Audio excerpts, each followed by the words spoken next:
Wakenya hamjambo, pahali popote mlipo jioni ya leo. Ni mimi wenu Isaac Mungai, ama kijana msafi, chairman wa Newgema Young Leaders Movement, na nimekuja hapa kutoa taarifa kwa sababu ya ile aibu ambayo tuliona siku ya jana hapa Kiambu, ambayo ilisababishwa sio wanasiasa sana, lakini ilisababishwa mpaka na kanisa na viongozi wa kanisa. Na mahali tunaelekea ni aibu sana. Ni aibu sana, na niambia hao maaskofu ambao tuliona siku ya jana huko APCA. Walitutia aibu kama watu wa Kiambu, na wakatutia aibu kama watu ya jamii ya kutoka Mlima Kenya, kwa sababu haswa hiyo kanisa sana sana ni kanisa ambao iko based hapa Mlima Kenya. Hiyo kanisa haiko mahali kwingine, iko hapa Mlima Kenya, APCA ni ya hapa. Walitutia aibu sana kama watu wa Kiambu na pia kama watu wa jamii ya Mlima Kenya, kwa sababu hata kama watu wanafanya siasa, hata kama ni ulafi, hata kama mnapenda pesa kiasi gani nyinyi wahubiri, nyinyi mabishop, hata kama mnapenda pesa kiasi gani, hamfai kupenda pesa kiasi ya kwamba mnakosea madhabahu heshima. Nyinyi mnaabudu pesa, mnainamia pesa, mpaka inafika mahali kanisa inakaa ni kama soko, inakaa ni kama market, inakaa ni kama tu ni group tu ya walevi ilikuwa imekutana mahali kwa kufanya mambo mengine ambayo haieleweki. Mimi nashangaa na mahali imefika. Iko mambo mingi sana inaendelea huku nje, na watu wakiongea mnasema ya kwamba kanisa inainukiwa. Watu wakiongea mnasema ya kwamba wachungaji wanapigwa. Watu wakiongea mnasema sijui hatuogopi Mungu. Watu wakiongea sijui mnasema hatufai kukosoa sijui kanisa, hatufai kukosoa Mungu. Lakini siku ya leo nataka tutofautishe kati ya Mungu na mapenzi yake na kati ya hao maaskofu au mapasta wale ambao ni walafi ambao wameanza kujitokeza mapema. Ni vizuri tutofautishe. Wakati tunasema kanisa inatupoteza, wakati tunasema maaskofu wanatupoteza, wakati tunasema mapasta wengine ni walafi wanapoteza washirika na wanapoteza wa Kenya, wakati tunasema mapasta wengine wanatumika na serikali kupatiwa pesa ya hongo, kupatiwa pesa ya wizi ili wapoteze wa Kenya, wakati tunasema hivyo si Mungu tunapigana na yeye, wakati tunasema hivyo si Mungu tunakosea heshima, wakati tunasema hivyo si kanisa tunainukia, na wakati tunasema hivyo haimaanishi sisi tuko na vita na Wakristiano. Hatuna vita kamwe na Wakristiano, hatuna vita kamwe na dini, hatuna vita kamwe na wachungaji wa Kenya, hatuna vita kamwe na viongozi wa dini. Lakini vizuri tuna single out wale ambao hawana nidhamu, wale ambao tunaona ya kwamba wazi wanatupoteza, wale tunaona ya kwamba wazi wanapoteza washirika, wale tunaona kwamba wazi ni walafi, hata wanajiandika ni walafi. Lazima tunawaandika na tunawaongelelea. Iko siku nilisema hapa, in as much as hapa Mlima Kenya tumekuwa tukisema ya kwamba iko watu ambao ni tukonia na iko watu ambao ni komerera hapa. In as much as tunasema in the political class iko wasaliti, ni vizuri hata leo hapa nitangaze kama kiongozi wa vijana hapa Mlima Kenya, hata baadhi ya makanisa, baadhi ya viongozi wa kidini pia iko wasaliti. Wasaliti hawako peke yake pale katika siasa. Wasaliti hawako peke yake pale katika vyama vya kisiasa. Hapana, hata kwa kanisa hapa kati ya viongozi wa dini iko wasaliti, na ni wengi wamejaa huko. Kwa sababu nasema hivi, ile aibu tuliona jana, ile mambo ilikuwa inaendelea jana hapa Gatundu kanisa ya APCA, hiyo upuzi yote, mimi hata sijakuja hapa kulaumu wanasiasa, kwa sababu wanasiasa hiyo ni kawaida yao. Wanasiasa kawaida yao hawananga adabu, wakienda mahali ni malumbano, wakienda mahali ni kupangiana.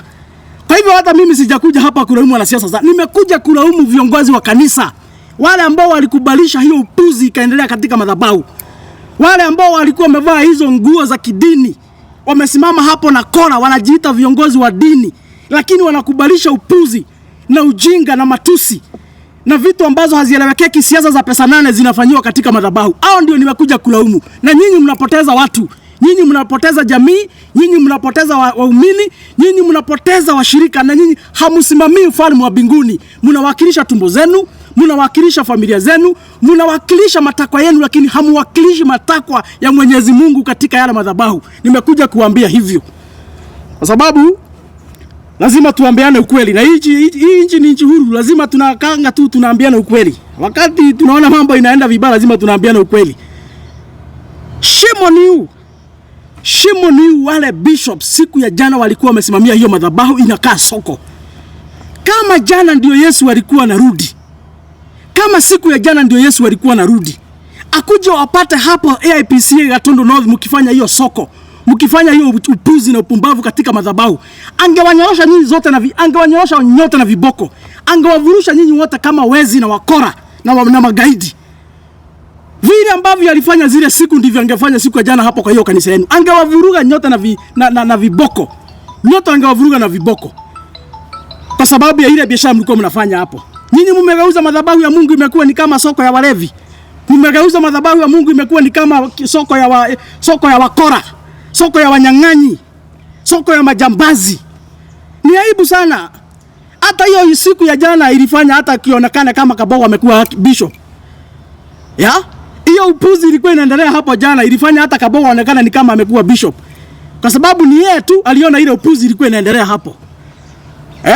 Ni yeye tu, hata kidogo tu alikuwa soba tu akaona hapa iko ujinga inaendelea. Kwa hivyo mimi nataka niambie viongozi wa dini hapa Mlima Kenya, vile ambavyo tumekuwa tukicall out wasaliti katika jamii, in the political class, hata sasa katika makanisa, we start calling you out. Wale wasaliti wote wamejificha katika dini, wale wameweka tumbo zao mbele, wale wameweka ukora yao mbele, wale wanapotoza washirika, wale wanafanya biashara kwa madhabahu, wale wanafanya biashara mbovu ya kuuza Kenya na kusaliti wa Kenya katika madhabahu, in the name of pastors, in the name of bishops, in the name of kuvaa hizo manguo mnavaa. Itafika mahali hata sisi tutawavua hizo nguo, hatutawapatia heshima. Sababu ambayo inafanya tunapatia viongozi wa kidini heshima ni kwa sababu tulifunzwa katika Ukristo tukiwa wadogo, tukaambiwa kwamba wanawakilisha bingu ama wanawakilisha ufalme wa mbinguni. Hiyo tu ndio imekuwa ikifanya tunapatia mabishop na maarchbishop na mapasta heshima, kwa sababu tuliambiwa kwamba wanawakilisha Mungu, wanawakilisha dini, wanawakilisha ile mambo ambayo ni mazuri Mungu angetaka ifanyike. Hiyo ndio wanafaa kusimamia, and that is why tumekuwa tukiwaheshimu katika in the community. Lakini ikifika mahali nyinyi ndio mnakuwa wasaliti wa juu, ikifika mahali nyinyi ndio walafi zaidi hata kuliko washirika, nyinyi ndio hata hamuna nidhamu kamwe, nyinyi ndio mnakubalisha ukora na ugaidi inaendelea katika madhabahu, itafika mahali hata hatutawaheshimu. Hatutawaheshimu. Kwa sababu hata sisi kama sio washirika wa hiyo kanisa, iko kitu moja tunajua. Hiyo upuzi ilikuwa inaendelea hapo sio yenye Mungu angetaka ifanyike hapo. Hiyo ujinga ilikuwa inafanyika jana. Hiyo si mapenzi ya Mungu. Hiyo si mapenzi ya Mungu. Mungu hangetaka madhabahu inaitanishwa na yeye itumike vile itumika jana. Kwa hivyo msije kutuambia hapa mnarekebisha jamii. Msije mkatuambia ati nyinyi ni kielelezo katika jamii. Msije mkatuambia nyinyi ndio viongozi wa dini katika jamii. Msije mkatuambia mnasimamia ukweli katika jamii.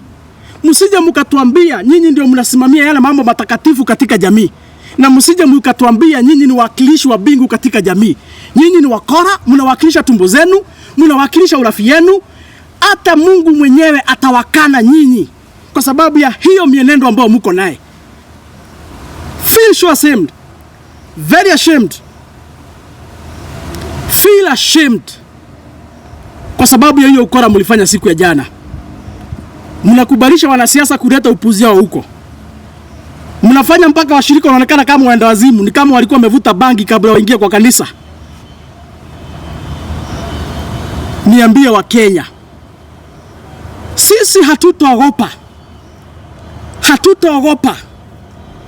Hatutaogopa kujitenganisha na wale viongozi wa kanisa ambao ndio wanashirikiana na watesi wa Wakenya. Sisi hatutaogopa kuwaita na majina. Wale wanajiita viongozi wa kidini lakini ndio wanashirikiana na William Ruto katika uongozi ambao ni uongozi ya kufinyiria Wakenya. Hatutaogopa kuwaambia kwamba mnakosea Wakenya, kushirikiana na kupigia makofi na kubusu serikali ili ambao kila uchao ndio inatatiza wa Kenya, ndio inafinyilia wa Kenya. Hatutaogopa. Tunajua William Ruto amenunua wengi, kwa sababu mahali imefika makanisa mapasta wengi, mabishop wengi wamenunuliwa. Wengi wamenunuliwa. Ndio ili warudi kwa madhabahu, wakaongea wakiwa kwa madhabahu kusema ya kwamba William Ruto amemwagiliwa mafuta mara pili na Mungu. Na tulisikia wakisema hivyo jana. Mtu anasimama hapo, amevaa hizo nguo za kidini hapo, anajiita bishop, anaanza kusema vile ambavyo Mungu sasa ameandaa William Ruto ndiye atakuwa rais wa pili, atakuwa rais mara ya pili 2027. Wakati huu hatutakubali kupotozwa, kwa sababu tushajua ya kwamba nyinyi ni wakora, nyinyi ni magaidi wa kawaida. Ni kujificha tu, mnajificha katika dini, mnajificha tu katika madhabahu, lakini nyinyi ni wale tu wakora, magaidi wa kawaida. So safari hii hatutawakubalisha nyinyi kupotoza sisi. Tutapingana na nyinyi, tutapigana na nyinyi, tutawapinga na tutawaita kwa majina mpaka dakika ya mwisho bila kuogopa. Nikiwa katika hiyo maneno, nataka niambie gavana wa Kiambu ambaye anaitwa Kimani Wamatangi, ile kitu itakusaidia sio hiyo puzi niona mnafanya hapo. Ile kitu itakusaidia bwana Wamatangi, sio hiyo upuzi. Unagojea William Ruto siku anakuja hapa, unapanga watu, unawalipa, unawasafirisha waenda wakupigie makofi ili ionekane ya kwamba ati uko na umaarufu hapa Kiambu. Hiyo ujinga haitakusaidia, kwa sababu umekuwa ukitumia hiyo karata, ni unatumia hiyo karata, ni unatumia. Siku William Ruto alikuwa hapa last month, wakati alikuwa anazindua hii barabara ya Mau Summit, ukawa umenunua watu kama 2,000 kwa walipo kwa wapeleka huko wakupigie makofi ili uleta vurugu ionekane kama wewe Kiambu peke yake ndio unafanya kazi. Siku ya jana pia umesafirisha watu, umewapeleka AIPC ili wakupigie makofi, ili wakushangilie, uonekane ndio unafanya kazi hapa.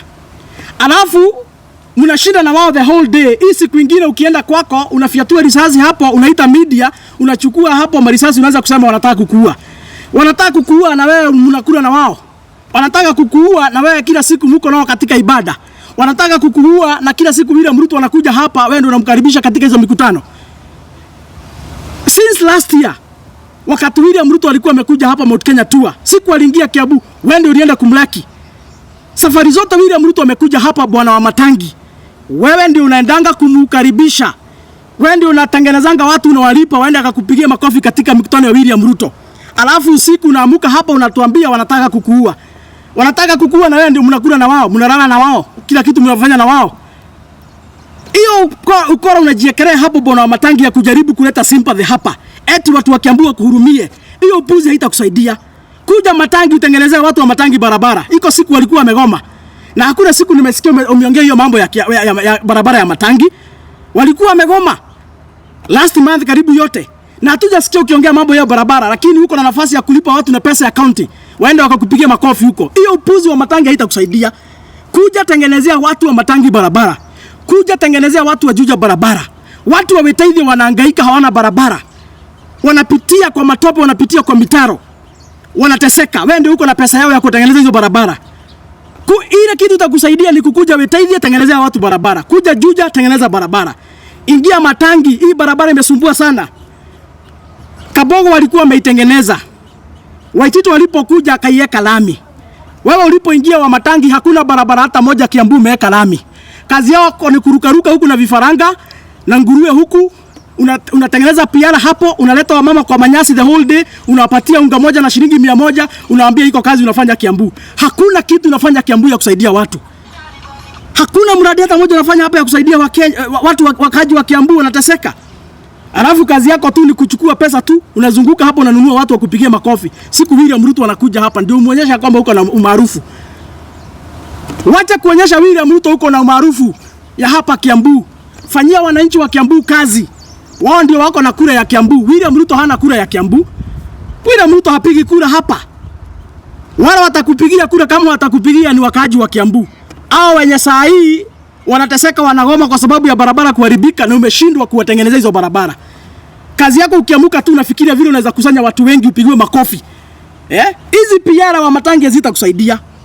Hizi piara zitakusaidia. Juzi nimeona ukilialia unasema wanataka kukuua. Juzi nimeona ukilialiwa wanataka kukuua. Wanataka kukuua na wewe ndio unawakaribisha hapa. Mnalala na wao, mnakula na wao. Alafu wanataka kukuua. Ile kesi hata kama wanataka kukuua, kwani wewe ndio wa maana sana kuliko Gen Z wenye walipigwa risasi hapa Kiambu siku ya maandamano na hatukuona ukiomboleza, hatukuona ukiongea. Unataka sisi saa hii watu wa Kiambu tukuhurumie, we sympathize with you, ati William Ruto wanataka kukupiga risasi.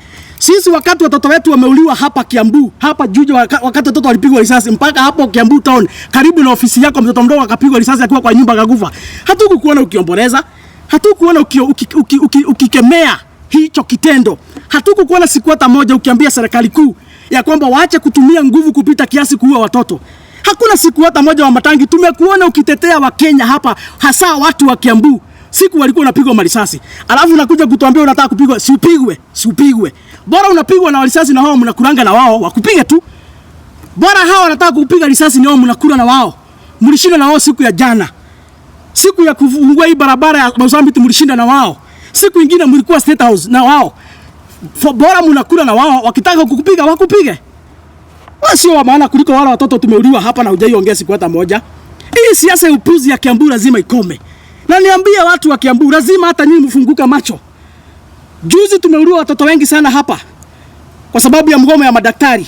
Wa Matangi alikuwa amekataa kuzungumza na madaktari. Wakagoma karibu miezi 7. Watoto wakawa wanakufa karibu kila siku. Na hiyo taarifa wakati ilitolewa hapa, wale watoto ambao wamekufa, Wa Matangi akaanza kusema sio hao ni wachache. Kwa hivyo pia alikuwa anashabikia hata wale walikuwa wanakufa hata kama ni wachache. Ametuachilia watu wa Kiambu wakateseka. Leo hii tunazungumza na nyinyi hapa. Wa Matangi, I must call you out. I must call you out. Baadhi ya governors wale ambao wametoka Mount Kenya, wewe ndiye uko na shida kubwa zaidi. Umetesa investors wale ambao wanakuja hapa kuinvest ili watoto wetu wapate nafasi za ajira. Umewatesa kiasi ya kwamba developer anakuja hapa ananunua shamba, analipa ushuru, analipa kila kitu ili apate approval ya kuanza ujenzi, ili vijana wetu wapate mahali ya kwenda kufanya kazi, wamama wapate mahali ya kwenda kuuza uji na mandazi. Au investors unawakanyangia baada ya kulipa kila kitu, unawanyima approval. Eti unawaita mlango ya nyuma ndio upatie approval wakupatie shamba kiasi ama wakupatie pesa kiasi fulani. Na sasa hiyo wamelipa makaratasi yote wako naye. Sasa hii nikiongea iko kesi kotini. Investors wamekupeleka kotini kwa sababu wamelipa kila kitu, umewakanyangia, hutaki kuwapatia approval. Unawaambia wakukatie shamba kiasi fulani ndio wapatie approval. Wengine hata wanachota na mabenki kwa sababu wamechukua maloni kukuja kuwekeza hapa. Wanachota na mabenki. Wewe kazi yako tu ni kurukaruka hapa, piara. Unaenda kuambia wamama William Ruto anakushika kila asubuhi. William Ruto anakushika kila asubuhi na mlikuwa naye jana. Kwa nini hakukushika jana wa Matangi? William Ruto anakushika kila asubuhi na mlikuwa naye last week. Kwa nini hakukushika last week? William Ruto anakushika kila asubuhi na ulikuwa State House. Mnalala mnakula naye alafu unakuja kuambia mama hapa eti ndio wakuhurumie, eti tunashikangwa kila asubuhi. Hii upuzi wa Matangi haitakusaidia. Na wale watu wachache ambao ni walafi unapatia 100 200. Unafikiria watakusaidia? Hawatakusaidia kwa sababu wale tuko na akili ndio wengi. Sisi wale tuko na akili, sisi ndio wengi wa Matangi. Wale tuko na akili Kiambu, sisi ndio wengi. Na hiyo upuzi haitafanya tukupatie kura. Wacha kutesa investors, watoto wanahangaika. Na nimekuja nikualike hapa siku ya leo kwa sababu unanyima investors approval ili vijana wetu wasipate nafasi za ajira. Wakae katika soko, wakae katika mitaa kwa Kamawe. Ndio siku naleta vifaranga washinde hapo wamekungojea the whole day. Kwa sababu hakuna mtu wako na akili. Hakuna kijana hako na uwezo wa kujitafutia kazi. Anaweza shinda the whole day kwa nyasi amekungojea mpatie kifaranga moja shilingi 100. Hakuna. Lakini unataka wataseke, ndio maana umenyonga investors. Hautaki kuwapatia approval ili vijana wetu wasipate nafasi ya ajira. Wakae kwa Kamawe, ndio ukileta vifaranga wanakupigia makofi. Unatesa wamama wetu, unawaweka kwa manyasi the whole day ili wapatie unga ya 200 gavana mzima. Kwa sababu hautaki investors wapate nafasi ya kuwekeza ili hao mama wapate mahali ya kwenda kuuza uji na chapati, waweze kupata pesa ya kujisimamia. Unataka wakose kazi, wakuje wakugojea kwa manyasi the whole day. Wewe si gavana, wewe ni bure. Very useless. Hiyo ni upuzi hiyo. Na ni wajinga tu wanaweza kupigia makofi, lakini hakuna mtu wako na akili timamu anajua ile kitu watu wetu wanapitia kwa sababu yako anaweza kupigia makofi. Unaweza tu furahisha mafala wa Matangi. Utayafurahisha tu mafala peke yake na mafala ni wachache. Wala wako na akili ni wengi hapa Kiambu. Hatuwezi vumilia hii maovu. Na ndio maana naambia watu wa Kiambu lazima tuamuke. Lazima tuamuke. Tulikuwa na Kabogo hapa 2013. Akatengeneza mahospitali, barabara zikamshinda, tukampeleka nyumbani. Tukakuwa na Waitito hapa, akakuja hapa akajaribu kufanya maneno. Hata Heri Waitito aliweka lami huko Matangi, aliweka lami huko Beteithi, aliweka lami huko Thika, alifungua bus station huko Makongeni, alisaidia vitu kadhaa hapa. Baadaye kidogo akashikwa akakuwa impeached. Gavana watatu akakuja, alikuwa Nyoro alikuwa tu bure kama Matangi. Matangi sasa ameingia, miaka 3 inaisha, hata miaka inaisha. Kuna kitu amefanya Kiambu isipokuwa kupeana vifaranga na kupeana nguruwe. Hospitali anajenga ndio akule kickback. Kwa sababu kama ako na nia njema na kuimarisha mambo ya afya, hawezi kuwa anatumia pesa ya watu wa Kiambu kujenga hospitali zingine wakati zile zingine hazina dawa na hospitali wamegoma.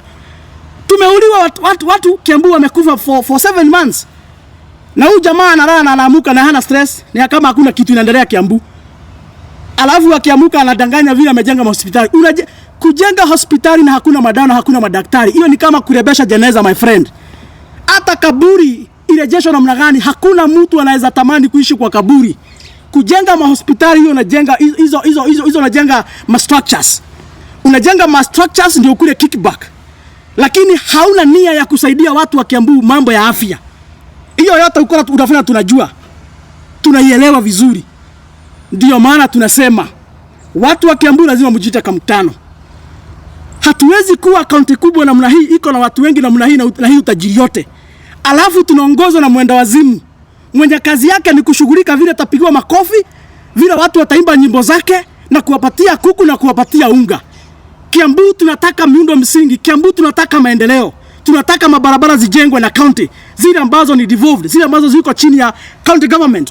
Tunataka zijengwe ili watu wa pikipiki, watu wa bodaboda, watu wa taxi, watu wa magari, watu wa kutembea, watu wapata mahali mzuri ya kufanyia biashara zao. Tunataka investors wapate nafasi mzuri ya kuwekeza ili vijana wetu wapate kazi. Shimo ni bwana wa Matangi, kwani county inaweza ajiri watu wangapi? Kutoka siku uliingia hapa 2022, umeajiri watu wangapi? County haina nafasi kubwa ya kuajiri watu wengi. But the private sector, through the investors, hiyo ndio iko na nafasi kubwa sana ya kuajiri watoto wetu. Na hao ndio umekuja umenyonga. Hautaki kuwaachilia approvals ili vijana wetu wasipate kazi na mama wetu wasipate kazi. Unataka wakae kwa mitaa na kupiga makofi, unawapatia kuku na unga. Hiyo ni upuzi. Na ni wajinga peke yake wanaweza kushabikia wewe. Hakuna mtu wako na akili timamu anajielewa anaweza kushabikia. Shimo ni bwana wa Matangi. Na tutachoka. Hii mwaka tunaingia bwana wa Matangi, tutakimbizana. Hii mwaka tunaingia kama hautaachilia approvals za investors, wale ambao wamekuja kuwekeza hapa vijana wetu wapate ajira. Kama hautaachilia approvals zao bwana wa Matangi, hii mwaka tunaingia tutakimbizana na hata si lazima ufikishe 2027 ukiwa gavana. Njia za kukutoa hapa kwa kiti ni mingi. Kama itafika mahali bidi utolewe kwa kiti, utatolewa kwa kiti, kuapishwa gavana mwingine, wewe kwanza uende jela. Hawezi kuwa kazi yako ni kuiba, umefunga investors wafanye kazi, umewakanyangia approval kwa sababu unataka kugawie shamba ama kupatia pesa za kando. Watu wetu wanateseka, hakuna matibabu, barabara hazipitiki. Kazi yako ni kuiba pesa ya Wakenya, ya watu wa Kiambu hapa, unakuja kulipa watu wakupigia makofi. Kama hautarekebika next year, hii kitu utaionea view sasa. Hatuwezi kutolerate. Iko maswali? Kama hakuna maswali, kama iko sote tutachukua moja ama mbili. Lakini hiyo ndio ujumbe tunataka ifikie watu wa Kiambu, kwa sababu hiyo ndio ukweli wa maneno. Na mimi kazi yangu ni kuongea ukweli. Mimi hakuna kitu nakopanga. Niliwaambia hakuna kitu nakopanga. Mimi kazi yangu ni kuongea ukweli. Na kama nimedanganya wa Matangi, kesho aite nyinyi watu wa media, hata yeye aongee yake. Kama iko kitu nimedanganya hapa yenye sio ukweli, nyinyi si watu wa media, waite kesho hata yeye aseme yake. Kama iko kitu nimedanganya. Okay, mimi sina gavana nimesimamisha. Mimi sitaki kiti ya gavana. Mimi sisimami kiti yoyote. Ile kesi mimi hakuna kitu nasimama. Mimi ni mpiga kura wa Kiambu. Mimi ni mtetezi wa wananchi. Kazi yangu ni kuongea ukweli. Mahali wa Kenya tunafinyiriwa, mahali ushuru yetu inatumika vibaya. Hiyo ndio kazi yangu. Mimi hakuna kiti nataka, mimi sitaki kiti yote. So mtu asiseme ati niko na fitina, hakuna kitu nataka na sina fitina. Matangi si baba yangu, sio wetu, hata simjui. Na sitaki hata kumjua. Mimi nataka tu afanyie watu wa Kiambu kazi. Sihitaji tujuane bora tu afanyie kazi watu wa Kiambu ile kazi ambayo alipatiwa kufanya. Lakini si kurukaruka hapa na wamama kila wakati hapa anatumia pesa yetu kuwapatia 100, 200 apigwe makofi. Hiyo upuzi lazima ikome. Na ajue kando na hiyo drama na upuzi na ujinga ilikuwa inaendelea jana na imekuwa ikiendelea hapa Kiambu. Siku William Ruto anakuja. Ajue ya kwamba hao wengine wanaweza kuwa maaspirant, but they are not responsible. Hakuna mtu mwingine hapa Kiambu ako responsible kama gavana wa Kiambu isipokuwa Wamatangi. He is the one that responsible. So yeye acheze ngoma hiyo upuzi anacheza na hao wanasiasa, apoteze muda, akose kutufanyia kazi, nyumbani ataenda. Ni vizuri tumwambie hivyo. Hao kina Korori, hao wengine wote hakuna gavana hapo. Wao ni wabunge, wewe ndio gavana. Cheza ngoma yao kabisa. Pimana nguvu na wao. Tafuta wamama kona zote, wapatie vitambaa za AIPC, wapatie pesa, waende wakakupigia makofi. Ruka kabisa, onyesha William Ruto umaarufu yako. Kukosa kutufanyia kazi, nyumbani bado utaenda. Hiyo upuzi yote na ujinga wote haitakupatia kura. So lazima tumwambie ukweli. Iko swali? Hakuna. Kama hakuna swali, muhakikishe kwamba hiyo ujumbe imefikia Kimani Wamatangi. Na mumwambie mimi naitwa kijana msafi. Kazi yangu ni kutetea Wakenya na kuongea mambo ya ukweli.